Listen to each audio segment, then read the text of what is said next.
Dear students, welcome you once again to my online class.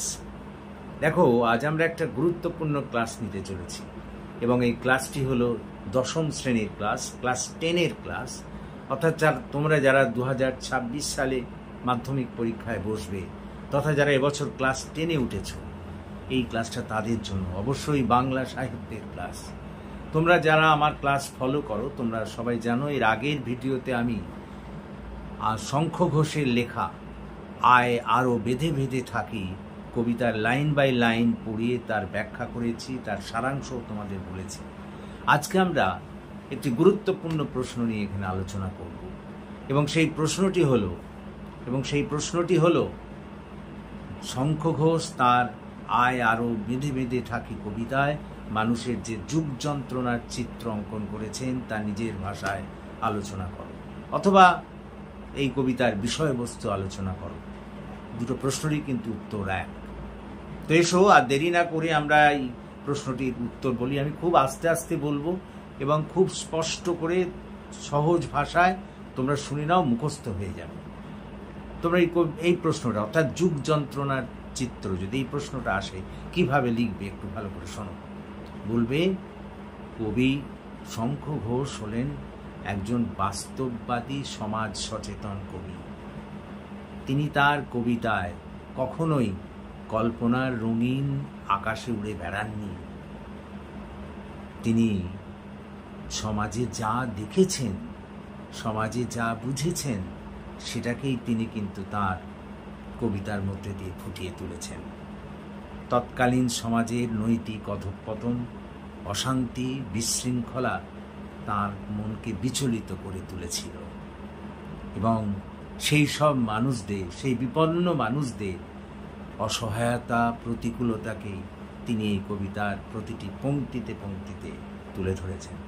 আবার শোনো, ইন্ট্রোডাকশনটা এটা ঠিক এইভাবে লিখবে যে কবি শঙ্খ ঘোষ হলেন একজন বাস্তববাদী এবং সমাজ সচেতন কবি। তিনি কখনোই কোনো তার কবিতায় কল্পনার রঙিন আকাশে উড়ে বেড়াননি। তিনি ছিলেন বাস্তববাদী। সেই কারণে সমাজে যা দেখেছেন, যেসব অন্যায়, অত্যাচার, শোষণ দেখেছেন, সেটাকেই তিনি তার কবিতার মধ্যে দিয়ে ফুটিয়ে তুলেছেন। এই কবিতার ক্ষেত্রেও তার কোনো ব্যতিক্রম হয়নি। তৎকালীন সমাজে যে নৈতিক অবক্ষয়, যে অশান্তি, বিশৃঙ্খলা তিনি দেখেছিলেন, তা তাকে বিশেষভাবে ব্যথিত করে তুলেছিল। ফলে বিপন্ন মানুষদের অসহায়তা, প্রতিকূলতা প্রভৃতির চিত্রকে তিনি এখানে প্রায় প্রতিটি পংক্তিতে পংক্তিতে ফুটিয়ে তুলেছেন। এবার প্যারাগ্রাফ করে লিখবে যে এই কবিতাটি পাঠ করলে দেখা যায় যে সাধারণ মানুষেরা আজ নানা দিক দিয়ে সাম্রাজ্যবাদী শক্তি এবং সুবিধাবাদী শক্তিদের আক্রমণে তারা বিধ্বস্ত। তারা আজকে এতটাই বিপন্ন যে তারা নিজেদের বাঁচার পথ খুঁজে পাচ্ছে না। ওইসব হানাদারি শত্রুর আক্রমণে তারা তাদের ঘর বাড়ি হারিয়েছে, তাদের পথে নামতে হয়েছে, কিন্তু পথ চতুর্দিক দিয়ে রুদ্ধ। তারা তাদের ভবিষ্যৎ সুরীদের, অর্থাৎ তারা তাদের প্রজন্মকে, ভাবি প্রজন্মকে, বংশধরদের রক্ষা করতে পারেনি। এমনকি তারাও নিজেরাই বেঁচে থাকবে কিনা, বাঁচতে পারবে কিনা, সেই সংশয় তাদের মধ্যে দেখা দিয়েছে। কবি সেই চিত্র কিন্তু এখানে ফুটিয়ে তুলেছেন। প্যারাগ্রাফ। কবি এই কবিতায় বলেছেন যে সাধারণের কথা ইতিহাসে লেখা হয় না, সাধারণের কথা ইতিহাসে উপেক্ষিত হয়। ইতিহাস ওই সব সাম্রাজ্যবাদী শক্তিদের কথাই বলে, যার ফলে ওই সব সাম্রাজ্যবাদী শক্তিদের কাছেই সর্বদা মানুষকে মাথা নত করতে হয়। বিপন্ন মানুষকে তাদের দ্বারস্থ হতে হয়, তাদেরই ভিক্ষায় বেঁচে থাকতে হয়। তার ফলে দিনের পর দিন সাধারণ মানুষ একেবারে সাধারণ মানুষের জীবন দুর্বিষহ হয়ে উঠেছে।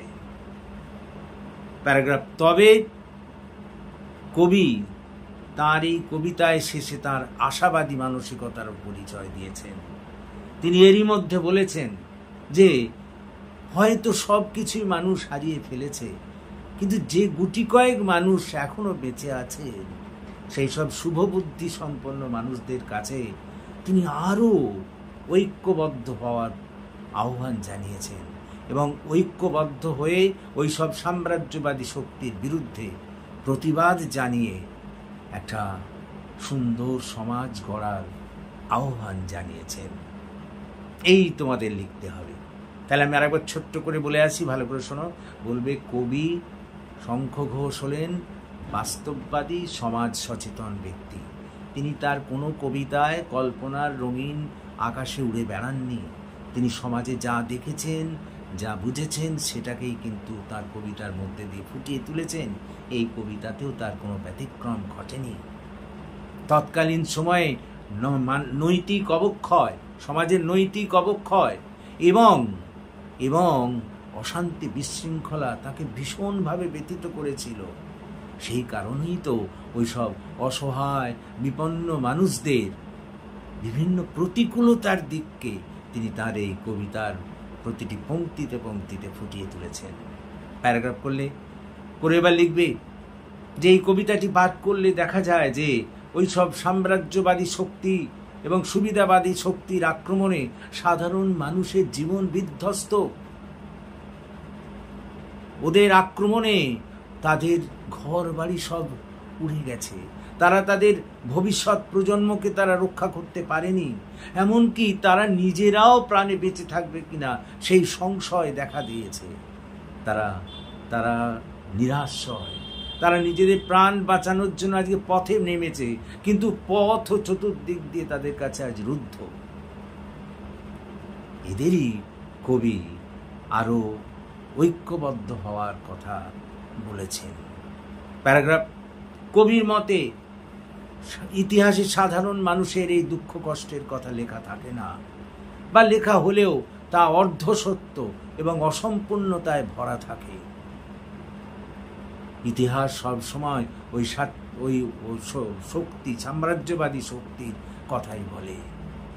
এইসব সাধারণ মানুষকে চিরকাল ওদের দুয়ারে দুয়ারে নিজেদের ভিক্ষে করতে থাকতে হয়েছে, ওদের করুণার ওপর বেঁচে থাকতে হয়েছে।